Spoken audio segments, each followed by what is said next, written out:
अभिमान और अहंकार, ये तीनों सुनने में एक जैसे लगते हैं, परंतु तीनों का अर्थ भिन्न होता है और परिणाम भी।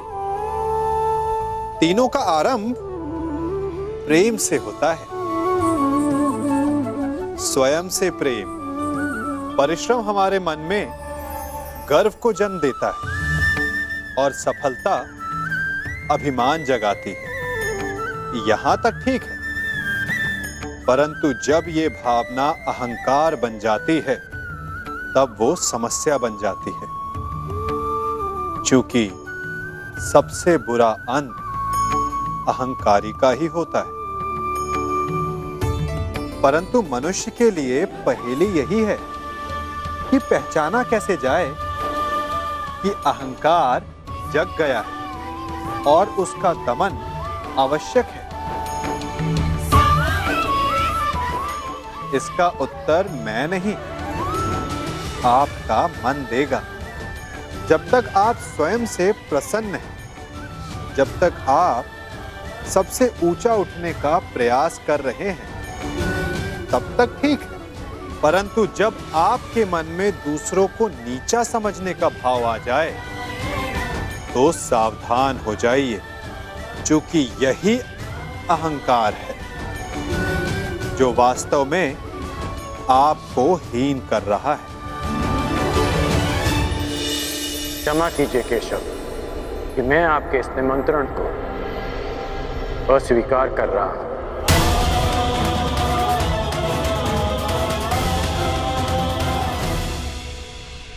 अब वासुदेव, अंगराज थोड़े भावुक हो गए हैं, परंतु आप निश्चिंत रहिए, हस्तिनापुर इस यज्ञ में अवश्य सम्मिलित होगा।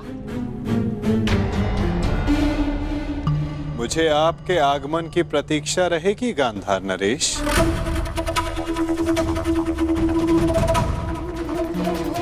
और आपके मित्रों की भी।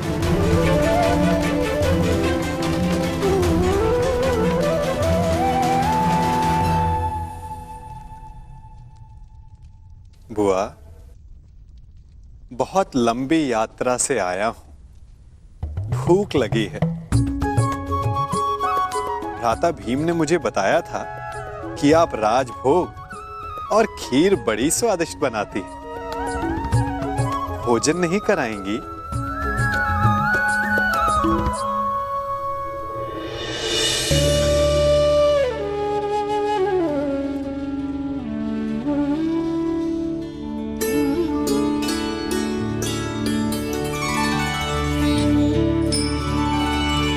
आनंद आ गया बुआ।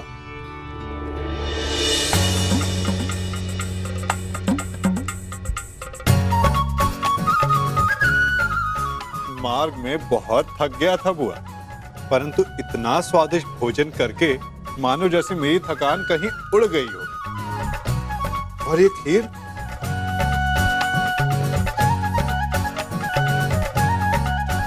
ये खीर तो बहुत ही स्वादिष्ट है बुआ।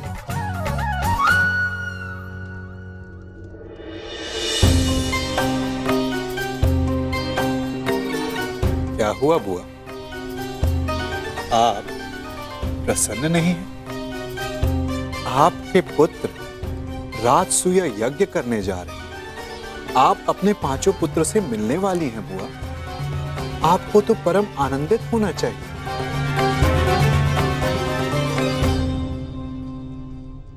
हाँ कृष्ण, बस एक ही दुख है, मेरा ज्येष्ठ पुत्र इस प्रायोजन में सम्मिलित नहीं हो पाएगा। कान्हा, ऐसा क्या है जो तुम्हारे बस में नहीं? क्या तुम कर्ण को इंद्रप्रस्थ ले आ सकते हो?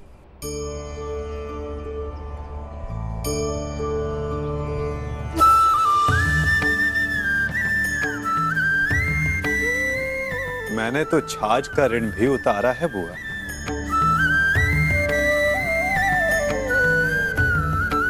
और आपने इतनी मीठी खीर खिलाई है, तो प्रयास अवश्य करूंगा कि इसका ऋण भी उतार सकूं। आपका ज्येष्ठ पुत्र अपने 5 अनुजों के साथ इस राजसूय यज्ञ के आयोजन में सम्मिलित हो सके।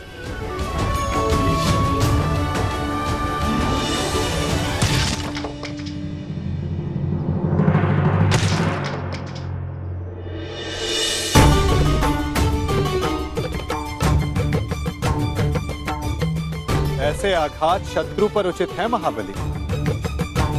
बेचारी लकड़ी को पीड़ा क्यों दे रहे हो?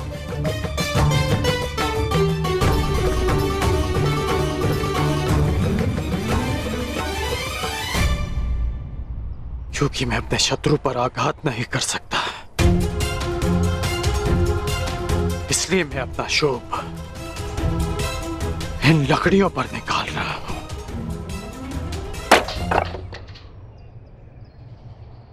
इस समय शत्रुओं की नहीं, मित्रों की सोचो मित्र।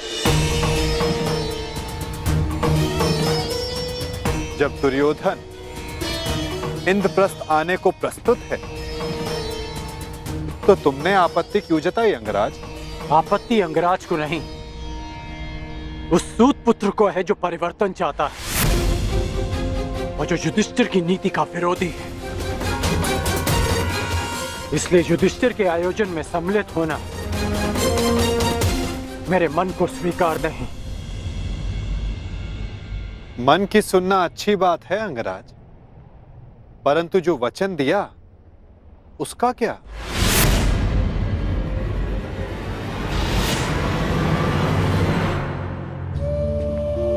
पांडवों की अनुपस्थिति में बुआ कुंती की रक्षा करने का वचन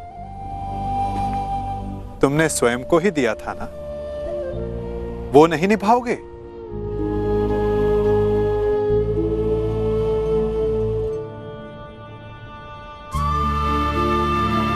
मैंने तो बस तुम्हें तुम्हारा वचन स्मरण करवाया है अंगराज। उसे निभाना है या नहीं, ये तुम्हारा निर्णय है। क्योंकि मनुष्य का भविष्य उसके चयन पर निर्भर है।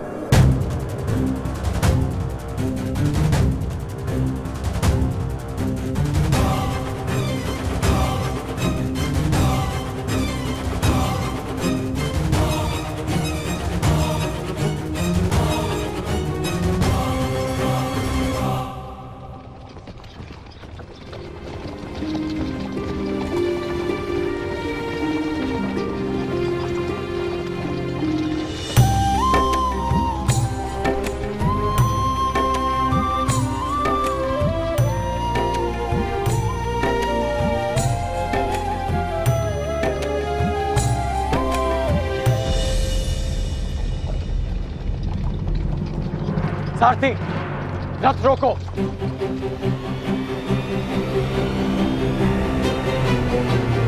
त्रिकर्ण, हम यहां क्यों रुके?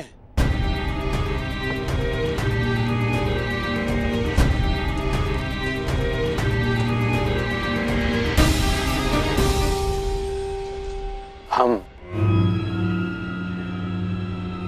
इंद्रप्रस्थ की सीमा पर खड़े हैं मित्र।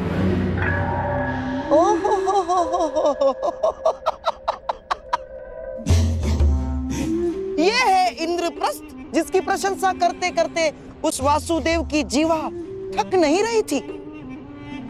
सुना है कि इंद्रलोक से भी अधिक सुंदर है ये इंद्रप्रस्थ। कैसा इंद्रलोक! ऐसा प्रतीत होता है कि दरिद्र लोक में पहुंच गए हैं हम।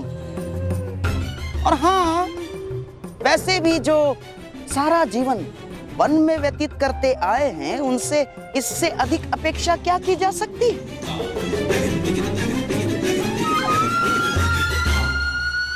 अब तो हस्तिनापुर संदेश भिजवाकर गुप्तचरों को ही बुलाना होगा कि वो जाकर खोजें कि किस गुफा में पांडवों ने अपना साम्राज्य स्थापित किया है। चलो मेरे होने वाले सम्राट, चलो लौट चलते हैं। महाराज को भी इंद्रप्रस्थ की भव्यता के विषय में सुंदरता के विषय में पता चलना चाहिए ना। आओ। रुकिए गांधार नरेश।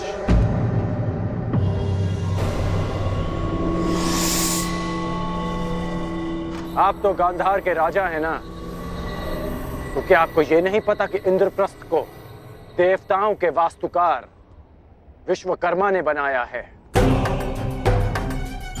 कुछ तो दिव्य बनाया होगा ना। तुम्हारा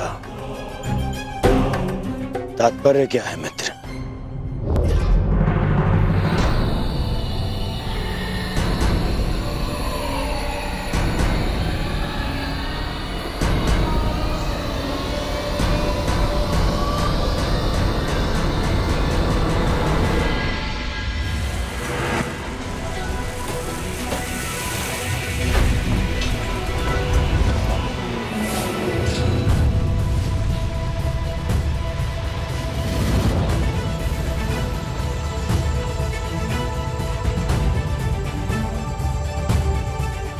हो रहा इंद्रप्रस्थ मित्र।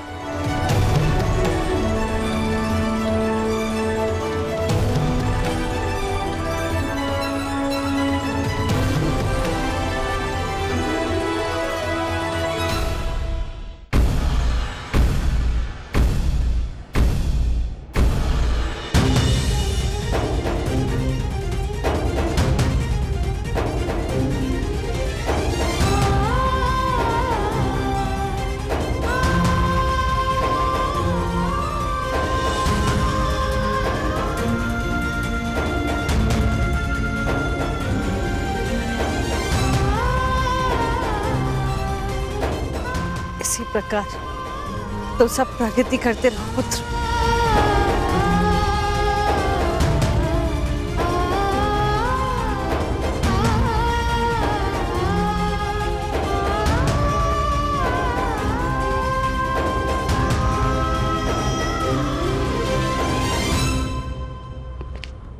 धन्यवाद मित्र, बुआ को अपने साथ लाने के लिए। धन्यवाद स्वीकार नहीं कर सकता वासुदेव। मैं यहाँ केवल अपना वचन निभाने आया हूँ। कारण कुछ भी हो मित्र, परंतु इस समय तुम पांडवों के अतिथि बन ही गए। अब सत्कार तो स्वीकारना पड़ेगा ही।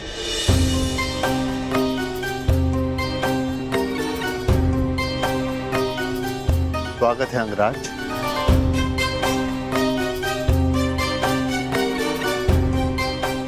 इंद्रप्रस्थ आपका अभिवादन करता है।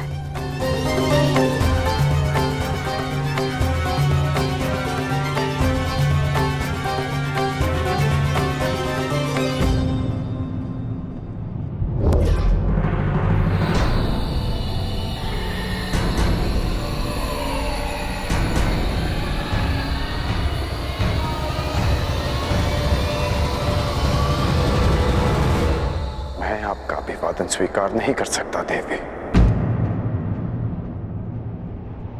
किंतु आप अतिथि हैं, आपका स्वागत अनिवार्य है अंगराज। अतिथि तो मैं पंचाल में भी था, जब उस दिन सूतपुत्र कहकर अपमान किया, तो आज अंगराज कहकर यह सम्मान क्यों? क्योंकि उस दिन आप अनामंत्रित थे, परंतु आज आप निमंत्रण पर आए हैं। राजकुल की परंपरा कदाचित मैं कभी नहीं समझ पाऊंगा। आप सब जब चाहे नियम तोड़ मरोड़ लेते हैं, परंतु एक योद्धा के लिए एक नियम कभी नहीं बदलता कि वो ना कभी हार स्वीकारता है और ना अपमान।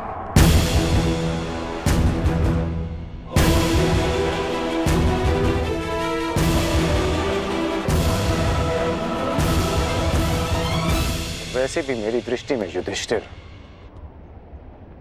युवराज दुर्योधन से श्रेष्ठ शासक नहीं है। परंतु एक ये शासक तो अपना अपना दृष्टिकोण है अंगराज। अति सुंदर।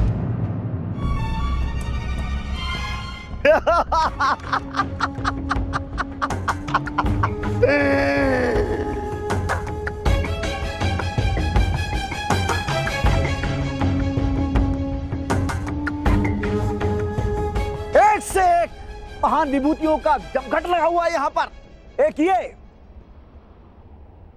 जो बचपन से दान में अधिकार मांगता आया,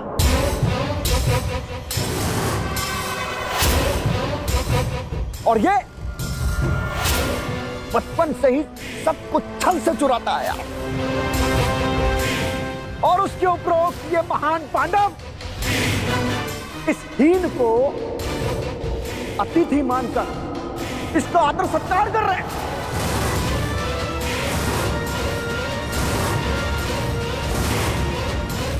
सावधान छेदी नरेश।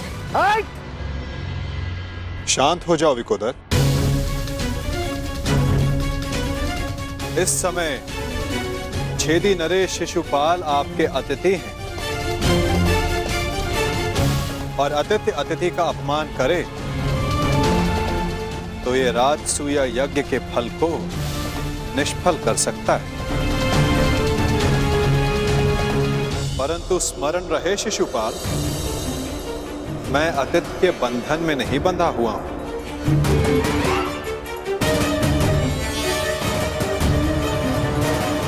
परंतु स्मरण रहे शिशुपाल, मैं अतिथि के बंधन में नहीं बंधा हुआ हूं। परंतु मैं छेदी नरेश शिशुपाल सभी बंधनों से मुक्त हूं। तेरे अतिरिक्त मेरा कोई वध नहीं कर सकता। अपने मामा का वध करने वाला रणछोड़, थोड़े बंधन में तो तू बंधा हुआ है।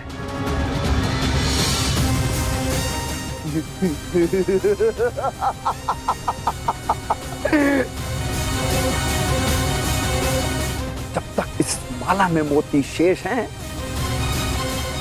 तू भी मेरा कुछ नहीं बिगाड़ सकता। पूरे 100 मोती हैं। छलिया चोर।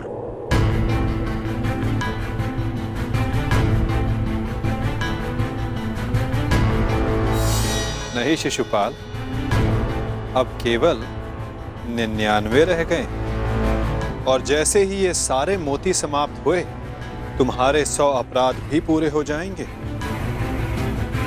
और समाप्त भी। ऐसा अवसर मैं तुझे नहीं दूंगा।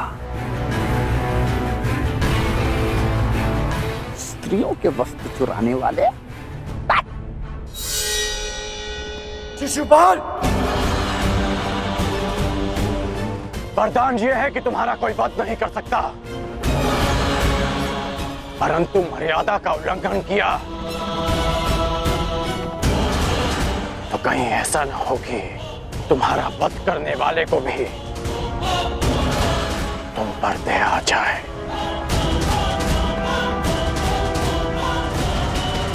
अंगराज, हम यहाँ पांडवों के आनंद में आए हैं। यहाँ कोई उत्पात उचित नहीं होगा।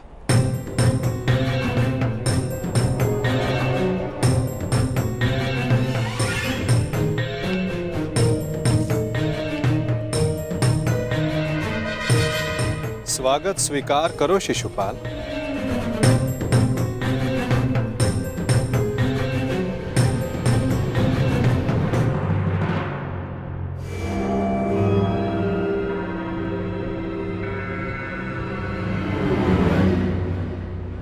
एक पुरुष को 100 पत्नियां संतुष्ट नहीं कर सकती, और तुम अकेली ने 5 को संतुष्ट कर दिया।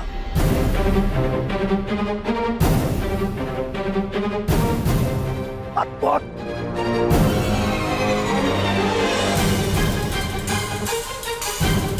संतोष मनुष्य की शील में होता है, और शील मनुष्य की दृष्टि में। अपनी दृष्टि सीधी कर लीजिए। वो क्या है ना, टीका टेढ़ा हो जाएगा।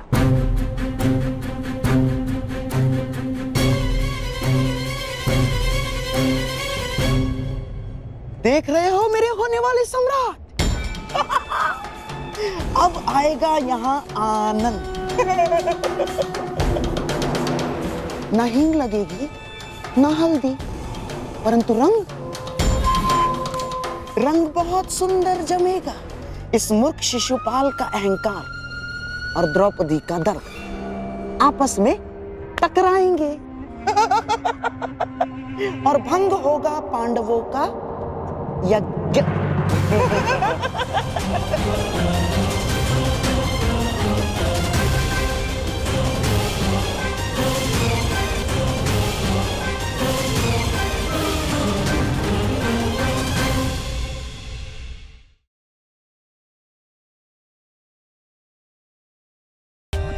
For more updates, subscribe to our channel, click the show links and enjoy watching the videos.